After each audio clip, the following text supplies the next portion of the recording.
Whitney here with Milligan Valley Canine Academy, and we just got Levi in, and he's quickly showed us that he does not like to go into his crate, which is no big deal. We encounter that a lot here, and so we're going to show you how we're going to get him going in and out of his crate very simply. We are going to use a remote collar on low levels, so just kind of hang out and watch the process as it unfolds. Come on, Levi. Oh, get your leg caught there. There we go.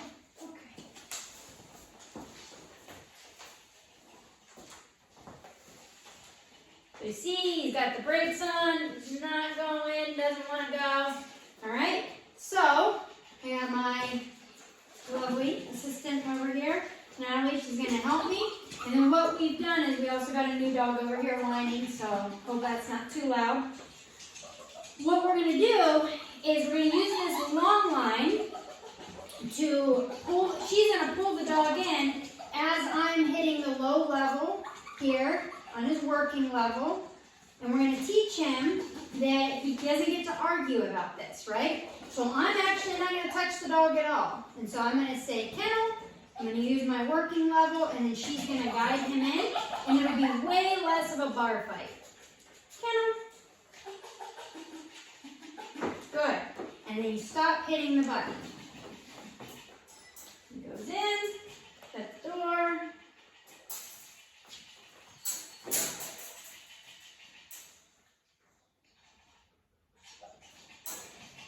Day one, we teach these dogs you do not rush out of thresholds here. You get more attention from the dog. Break. Good job. Okay. Send him in again. Send him in again on low levels kennel. Natalie will pull and guide him in. All the while I have my low level working. He steps in and the tickle goes away. Tickle leaves his neck. But see, she has more leverage this way with the long line to reel him in, a whole lot more leverage than I have here to get him in. Also with the dog, mentally, sometimes they like this little bar fight. They like this little engagement that we do. Whereas when I have her pulling him in, he loses that engagement that he might like. Break. Yeah, we want to teach you this is the way we want to engage, huh? Kennel. So if you're here working the door, you might have to bring the dog in front of the opening. There you go. Your head. There you go. Good. And the tickle goes away. So if you're working the door, your job pretty much is to use your remote collar, and then you might have to get the dog to square up a little bit more in front of the door, and then your helper is just reeling the dog in. You're next. Yeah, you're next.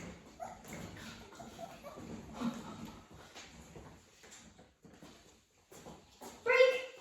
In teaching the dog, you come out on my terms. So it's not that you can't come out of the kennel, it's that you need to come out on my terms. Kennel. Perfect. Look at that. Way, way less pressure.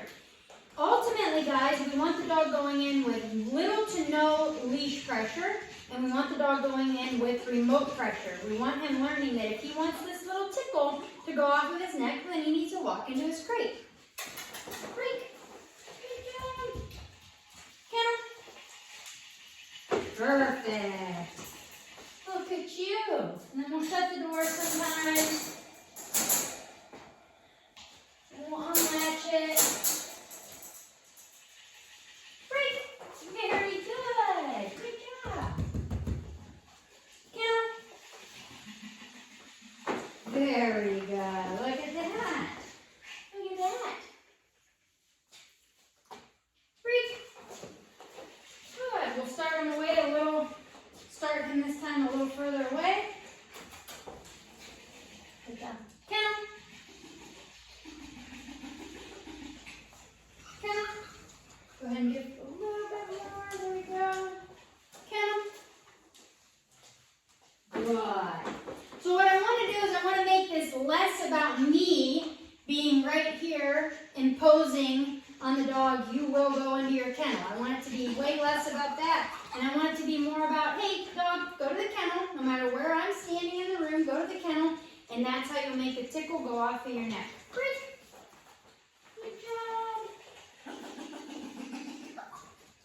Count. Count. Good. And then see, I step back and I fade away. Relax, you're gonna get your turn, don't you worry. Break. Break. Yes, good job. Kennel. Awesome, very good. Oh, look at you. That's great.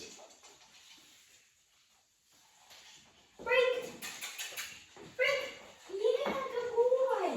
Good job. Count. Count. Awesome. Very good. Very good. Now, let's see if we can't take this long line off of him.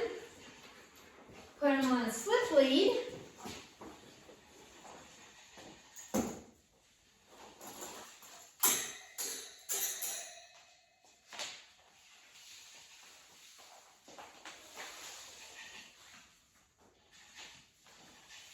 Break. Good. Count. Very good. Good job. Oh my goodness, look at you. Yes, good job. Break. Break. Yes. Good job. Count. Levi, count. Boy, count. Very good. So what I did, guys, there, I don't know if it got too much out of the frame, but what I did was I leaned over, picked up the leash, kept holding my low level on the remote, kept holding that the whole time, but I picked up the leash and I whispered to Levi, hey buddy, this is what you gotta do to remove the tickle. You gotta come back in here to your crate. And so I helped him out here a little bit. Break. Good boy. Good job. Ultimately, guys, we want the dog to make these decisions on their own where they're doing this stuff with little to no leash guidance. So, kind of recap, we took the dog, put on the brakes, said, nope, I'm not going in the kennel, you can't make me, not gonna happen. And then probably about 5 minutes, he's going in and out easily. Now this isn't the finished product. We're gonna work him over and over and over on this to get this to be very seamless with this dog, but this is a really good place to start if you're dealing with this problem at home with your own dog. All right. All right, so should we